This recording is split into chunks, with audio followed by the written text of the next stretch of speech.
Hello, and welcome to Season 3 of Eat This, Drink That, Episode 21. We're changing our numbers to be more accurate. This is Episode 21.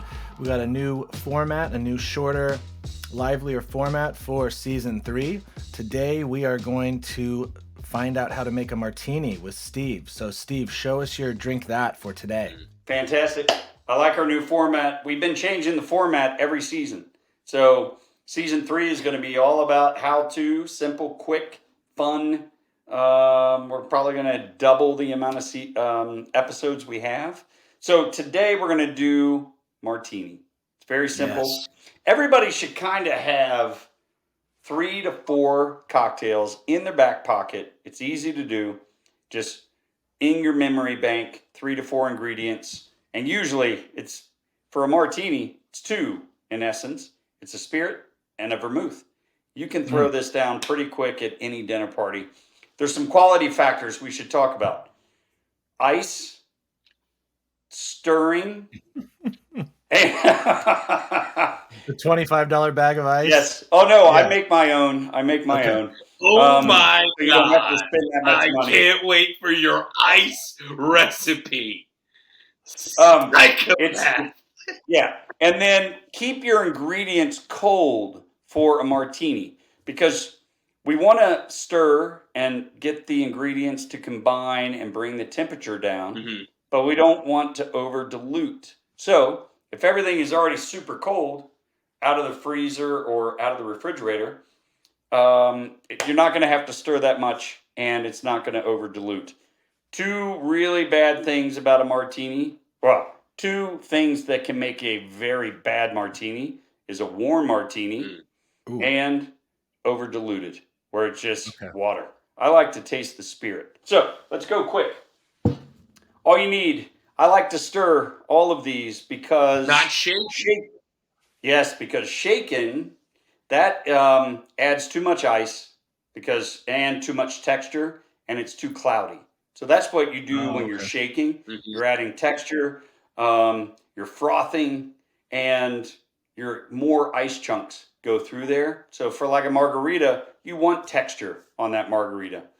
You don't want that for a martini. So James Bond was wrong? He was wrong with this? Yeah, and you want it silky on the palate, not textured and frothy. Yeah. So I stir. The ice that I'm referring to is really simple, and I'll cover this in almost every cocktail thing that we do. I use nice water. I use spring water, distilled water, whatever. This is a shaking one, but I also use these for stirring. What? That looks like some from Superman's chamber. What is that? Yeah. Is that a cylinder? Yeah, it's a cylinder. So it's really good for shaking, but it's also good for stirring because you're able to get the spoon in there and it's already circular. You're not breaking off. So here's the key with ice. If it's a cornered thing, when you're shaking or stirring, little chunks are going to break off of that. Yeah. So I like the cylinder, the circle. That's awesome. So we're out the gate. We're talking about another ice mold. It's fine. Yeah, it's an ice mold. All right. It's super simple. Okay. You have a couple of ice molds, Ollie, I've already? got the Sixer, you know what I mean? Which is great because it's very easy to fill. And then I've got these sphere things. The sphere for the bourbon drinks. That thing's such a pain to fill. But when I do it, and I've got that freaking 8-ball, you know? And the other problem too is license for a triple because I'm like glug glug glug when I I almost think that my 6-pack, the cube or whatever, it's not a perfect cube. So I don't know. Is that a rectangle? I don't know. It's a trapezoid. Rhombus? I don't really know. A rhombozoid. I don't know geometry. That was easy. But I like the little 6-pack square, not square thing. I think that's just easier. But that's fascinating. And this is perfect for actual constructing of the cocktail. Yeah, I feel you there. Yeah. Yeah, I'm not drinking. It's not for the glass. It's for right. Gotcha. Okay. Bingo. Okay. So let's talk about variations real quick. because you can have just the regular old martini, which is 2-to-1, 2 of a spirit, 1 of vermouth. You can do very dry, which you up the spirit and cut the vermouth down, so 2.5 to a half. Uh-huh. I like 50-50, or I mean perfect. Perfect is 2 ounces of spirit, 1 ounce of vermouth, but you're cutting each vermouth in half because you're going to do a blanc, which is a little sweet, and a dry. Both are clear, so it's half ounce, half ounce. There's also the 50-50 or a wet martini, which is ounce and a half of spirit, ounce and a half of vermouth. Play around with these too, because you might think, oh, I'm a dry martini person, and then you try the wet, and you're like, holy crap, I So love wet that. means more vermouth? Yeah, little less spirit. What is vermouth? What is it? Vermouth is an aromatized wine. So it's a wine based, but then you just have a bunch of ingredients that add flavor and aromas. And what does it taste like? So it's like a wine, but with more booze, right? It's wine with herbs. That's exactly what it tastes like. Here's another key. We talk about this all the time, especially with cooking, cocktails. Taste your ingredients separately. Taste your bitters. Taste your vermouth. Taste your spirit all by itself. You're not going to know what things are supposed to taste like in a cocktail if you don't know what each individual ingredient tastes Basically, like. the walk away from this is get hammered. Because Steve said try 3 different martinis, then drink the gin on its own, the vodka on its own, drink all the vermouth, get bombed off bitters. You're going to be on the floor. I have a whole collection of bitters for fun, but I just brought the 3 main ones. Angostura, you want to know why that tastes the way it does. Peychaud, which is good for Sazeracs. Orange bitters, which there's going to be a secret thing that happens today that people probably don't think about. So, and then don't forget the dirty martini. So you're subbing out some of the vermouth for a little bit of olive brine. I personally think it's really easy to overdo a dirty martini, and then it just tastes briny. So cut it back. You know, it's 2.5 ounces of spirit, half ounce of dry vermouth, half ounce of olive brine. I think that's way too much. I think a quarter ounce, but you can play around with it. You build it on its own, not over ice, so it's not diluting. Taste it. Oh, I need a little more. Throw a little more olive brine in. Then pour it over ice, then stir. So, and are you keeping all these ingredients in the fridge or freezer? I mean, obviously not the bitters, obviously the olives, the vodka. I prefer vodka martinis more because I really don't like gin. So Belvedere is my vodka of choice. It's in the freezer all the time. Always in the freezer. I want it cold. I don't have to stir that much to get it down to the proper temperature for drinking, and that way it's not over diluted. So let's make my favorite martini, and then we can keep talking about it. It's the perfect 2 ounces of spirit, and I'll show you the different measuring equipment. You can just buy a little OXO 2 ounce thing that has a pour spout, or the jigger that has 4 different measurements on there. So I did 2 ounces of Belvedere. If you like it spirit forward, you can up this to 2.5 ounces. There's no reason why you can't. Is a martini glass fitting 4 ounces of liquid? Is that what's going on? We'll get to the glass because there's a glass that I prefer that's right around. I think it's 5 ounces. The standard, the triangular one, is that going to fit about 4 ounces of liquid? So since we're on that topic, I use a Nick and Nora, which is basically a coupe that's a little deeper. So not going out left and right. Use that? Why don't you use like the thing? You know why? Because I am clumsy and I cannot sip without spilling in a regular martini glass. I can't. I can barely carry that drink without spilling it, let alone drink it. This is a little deeper. It's the right amount of, I think this is 5 ounces. Okay. So it's going to come up to about here. A little at the top. Yeah. It's a little more delicate. You don't want a swimming pool of martini because unless you're chugging martinis, it's going to be warm before you're even halfway through. I want it cold. I see you there. That makes a lot of sense. Yeah. A warm martini more is surface. gross. There's more surface air if it's spread out. Right. Yeah, and it's less. I mean, I'll knock a 3-ounce martini back 10, 15 minutes, and it's still cold. No question. Even that glass is kind of like that martini shape. I don't even know how to describe it, but a martini. Yeah. I don't have one. Can I use a tumbler? Like you can, yes, but why? Wow. I mean, I think Crate and Barrel has these. You can go to a restaurant equipment store. Does it improve the experience? Does it taste better? Greatly. Really? Yeah, it really does. Yep. Ollie, it's very pedestrian to have it out of a tumbler. Yes. This is more enjoyable to hold. The pleasure of holding a glass, just like a nice wine glass. There's already the pleasure of just holding it. You know what? I've got the real answer. Jeez, the whole time you're saying don't let it get hot. If it's in a tumbler, it's going to get hot from your hand. From your hand, yeah. Oh, very good point. I wasn't even thinking that because I would never use a tumbler for a cocktail. All right. Okay. Now, here's the other thing. Let's go back to ingredients. Vermouth. You don't want to just leave this out room temperature after opening. I always buy 375s.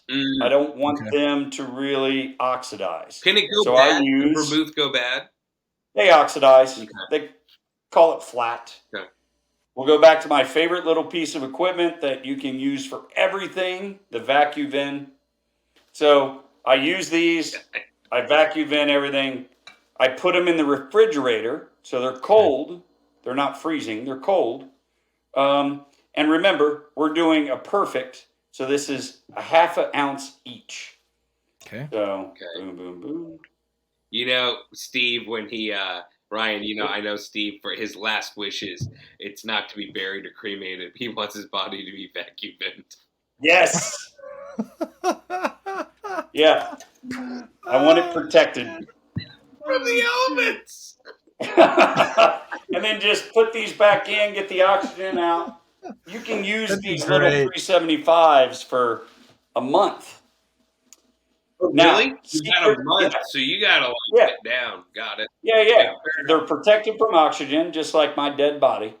And they're in the refrigerator.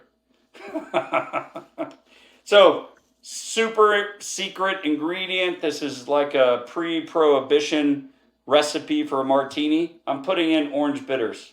Interesting. And actually, I do like Peychaud in a martini too. It's a little spicy. What's that? Is that another kind of bitter? Yeah. So the Peychaud is for a Sazerac.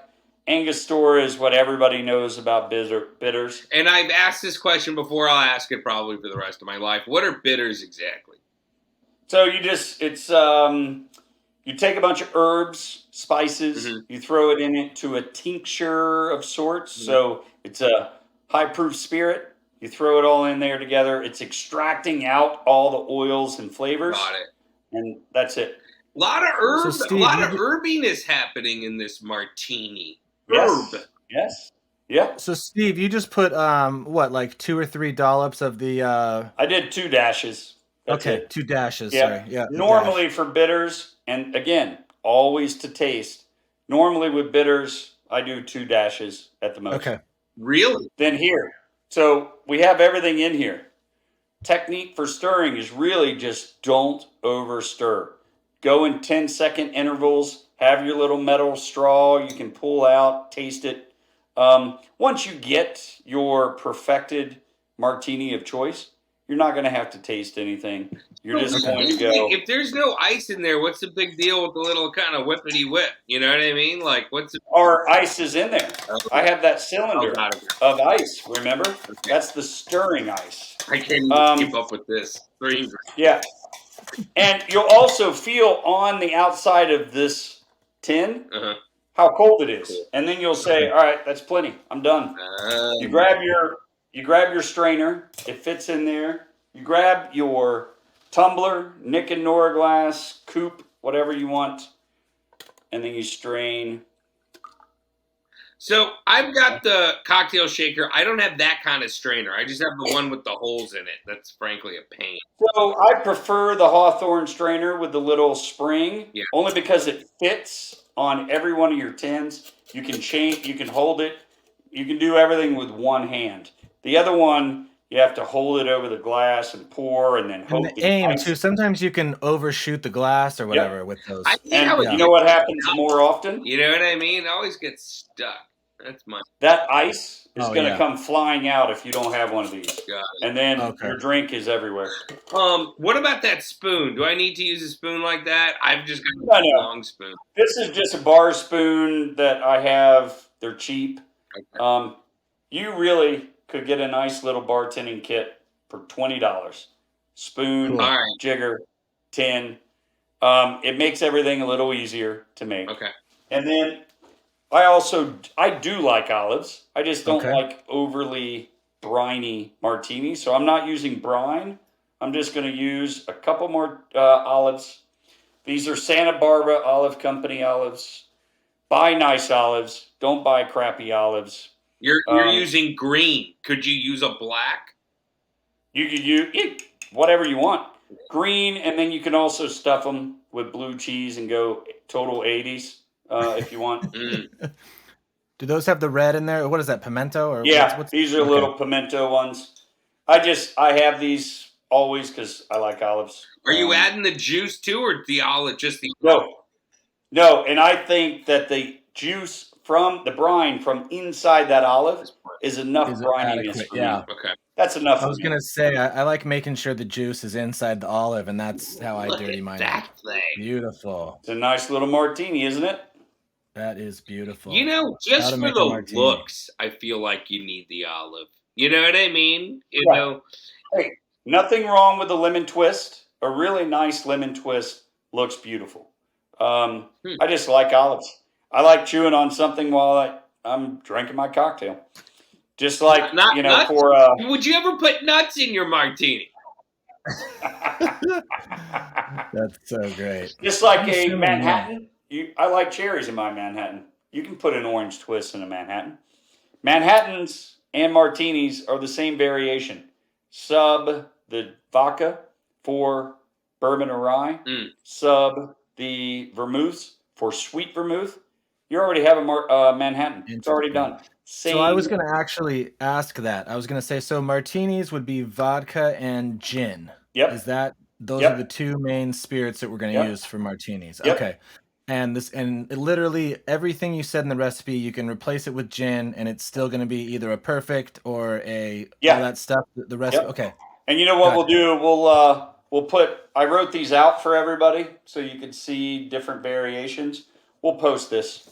Okay. And just so you know, because the Sex and the City thing has come back and people are freaking out, and all of a sudden espresso martinis and cosmopolitans are freaking everywhere. A cosmopolitan is not a martini because you're adding simple syrup, you're adding Campari, and you're adding lime juice. So it's a mixed drink inside of a triangle glass, essentially. Yeah. A cocktail. Fair enough. Yeah. Okay. Yeah. Why is it martinis and steak go hand in hand? Well, I've had martinis. I'm not a frequent martini drinker. You know what I mean? Yeah. What is it? Might be now. Martini. I know. I'm excited. But what is it about martinis and steak? Why do they work? I don't know. I think it's an old school classic pairing. That goes back probably even before the 50s, but definitely back to the 50s. It was a big night out to go to the steakhouse, have a steak. You start with a martini. It's just a thing. Right. I think there's just one of those classic pairings. Got it. Yeah. You know, it's called going big. You're going big. Yeah. Yeah, going big. Yeah. Baller. Steve, thank you for making this martini for us. How to make a martini. You're welcome. That was fun, guys. Anything else we got for that, or we're good? That's it.